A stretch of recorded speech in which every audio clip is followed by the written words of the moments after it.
It's fun.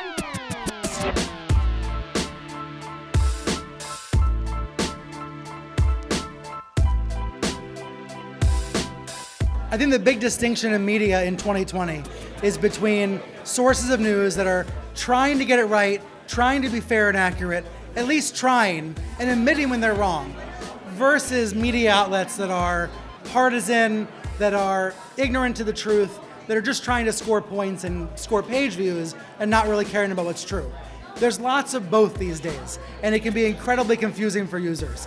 But I think what's worth doing is thinking about old-fashioned mainline news sources that have been around for decades that have a track record of the truth, of telling the truth.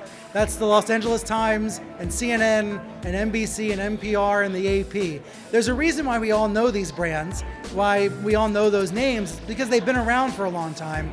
Yes, they make mistakes, I do and everybody else does, but we learn from those mistakes, and that's what makes those news outlets credible and reliable.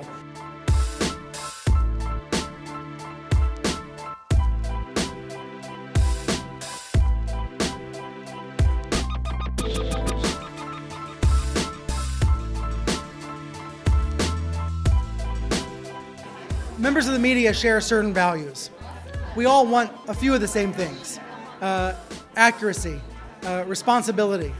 We want to hold institutions accountable. We want transparency from government. And I think on these issues, there should be solidarity. It's worth thinking about having shows of solidarity. When Jim Acosta's press pass was revoked by the White House in 2018, all the other major news outlets in the country supported Acosta and CNN. This week, when CNN was kept out of a White House lunch with President Trump and all the other TV networks were still invited, there was no show of solidarity. And I think there's a lot of disappointment about that.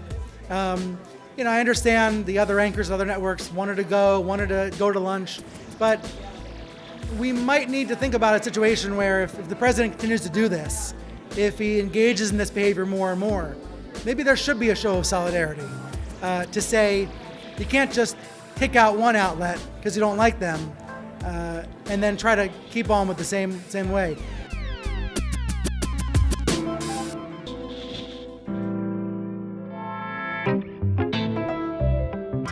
The reality is everybody kind of is a member of the media these days, even if you're whether you're a journalist or not, whether you have training or not.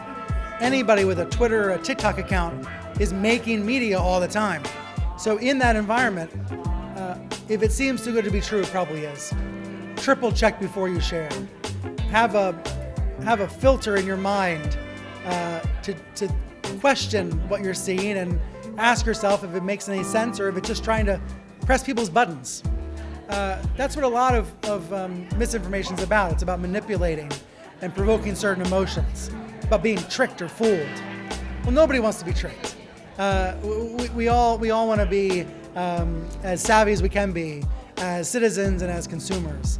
So I think it's about having those values and reinforcing those values every day. For student journalists, it's also important not to be nostalgic about the past. I'm on the board of my college paper. It's a print paper that's going to be moving off into digital only. Digital is not just the future, it's the present. It's important to be thinking where the puck is going to be going and skate to it. It's important to think about how people are going to be consuming the news 1 and 2 and 3 and 4 and 5 years from now and be thinking about how to reach them. Because ultimately, it's readers and viewers who are in charge, not journalists or producers. We all have to think about how to reach them wherever they want to be reached.